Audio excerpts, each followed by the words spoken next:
হযরতে ওমরে ফারুক রাদিয়াল্লাহু তাআলা আনহু, সাইয়েদনা ওমরে ফারুক রাদিয়াল্লাহু তাআলা আনহু একবার নবীজি সাল্লাল্লাহু আলাইহি সাল্লামের হুজরা মুবারকের মধ্যে গেলেন। গিয়ে দেখলেন আল্লাহর হাবিব সাল্লাল্লাহু আলাইহি সাল্লামের উপর ওহী নাজিল হচ্ছে।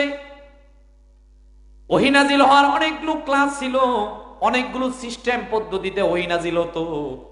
তার মধ্যে একটা হলো মৌমাছির আওয়াজের মতো আওয়াজ হতো। হযরত দাহিয়া কালবির সূরতে হযরতে জিবরাইল আগমন করতেন। এই রকমের অনেকগুলো সূরত ছিল।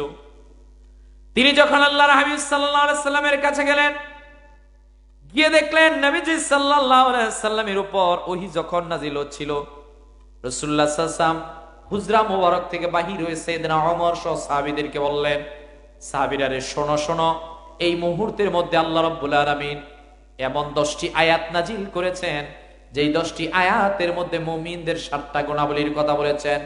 নবীজি সাল্লাল্লাহু আলাইহি সাল্লাম বলেছেন, ওই 7টি গুণ যদি কোনো বান্দার মধ্যে থাকে, আমার আল্লাহ বান্দাটাকে ভালোবেসে নিশ্চিত করে দিবেন জান্নাত। বলেন সুবহানাল্লাহ। প্রিয় নবীজি সাল্লাল্লাহু আলাইহি সাল্লাম বললেন, মানুষ যখন মুমিন হবে, মানুষ যখন মুসলমান হবে, মুসলমান হওয়ার ক্ষেত্রে বুনিয়াল ইসলাম ওয়ালা খামস, শাহাদাতু আল্লা ইলাহা ইল্লাল্লাহ ওয়া আন্না মুহাম্মাদুর রাসূলুল্লাহ সাল্লাল্লাহু আলাইহি সাল্লাম ওয়া ইকামুস সালাত ওয়া ইতাউজ যাকাত ওয়াল হজ্জি ওয়া সাওমি রমাদান। প্রিয় নবীজি সাল্লাল্লাহু আলাইহি সাল্লাম বললেন, সোনার ইসলাম 5টি ভিত্তির উপর প্রতিষ্ঠিত। তন্মধ্যে প্রথম, তুমি একথা সাক্ষ্য দিবে তোমার রব হচ্ছেন আল্লাহ। বুনিয়াল ইসলাম ওয়ালা খামস, শাহাদাতু আল্লা ইলাহা ইল্লাল্লাহ ওয়া আন্না মুহাম্মাদুর রাসূলুল্লাহ সাল্লাল্লাহু আলাইহি সাল্লাম। তুমি যখন আমি রাসূলুল্লাহ সাল্লাল্লাহু আলাইহি ওয়াসাল্লামের রিসালাতের সাক্ষ্য দিবা, এইবার তোমার উপর আল্লাহ রাব্বুল আলামিন কিছু ফরজ বিধান দিবেন। ওই ফরজ বিধানের প্রথম বিধানটার নাম হলো সালাত, প্রথম বিধানটার নাম হলো নামাজ। বলেন সুবহানাল্লাহ। প্রথম বিধানটার নামই নামাজ। আমরা তো সচরাচর পৈতৃক সূত্রে মুসলমান, কথা বলেন না কেন? বাবা মুসলমান, মা মুসলমান, পূর্বপুরুষের মুসলমান। কিন্তু আজ থেকে 1500 বছর আগে সাহাবায়ে কেরামগণ যখন মুসলমান হলেন, ওনাদের ইসলাম ধর্ম গ্রহণ করা আর আমাদের ইসলাম ধর্ম গ্রহণ করা সহজ না কঠিন? আমাদেরটা সহজ, কিন্তু ওনাদেরটা অনেক কঠিন ছিল। মা, বাবা, দাদা, দাদি, বংশ, মর্যাদা, অর্থকরী সব ছেড়ে দিতে হবে ইসলামের জন্য, সব ছেড়ে দিতে হবে ইমানের জন্য। এখন তো আমরা আমাদের সমাজের লোক, আমাদের আশপাশের লোকগুলোকে দেখতেছি চারপাশে মুসলিম, দেখতে দেখতে যে বাংলাদেশের মধ্যে আপনি বসবাস করি, আপনি আমি, এই বাংলাদেশের মধ্যে 92% মুসলমান, কথা বলেন না কেন?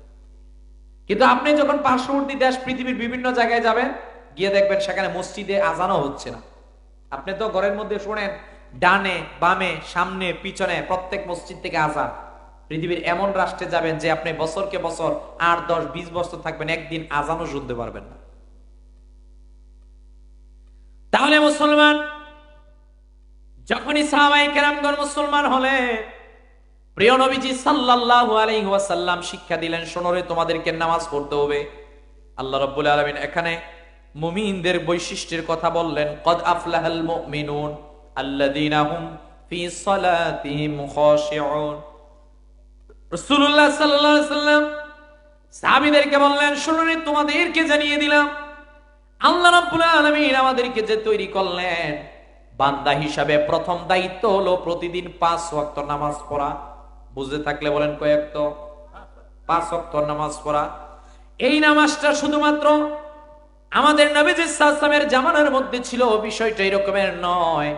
আপনি গবেষণা করে দেখেন, গুনিয়াতুত তালিবিন কিতাবটার মধ্যে আপনি পড়ে দেখবেন, এক আনসারী সাহাবী থেকে বর্ণিত, আমরা যে ফজরের নামাজ পড়ি, এই ফজরের নামাজটা সর্বপ্রথম আল্লাহ দিয়েছিলেন হযরতে আদম আলাইহিস সালাতু ওয়াস সালামের জামানার মধ্যে। বলেন সুবহানাল্লাহ।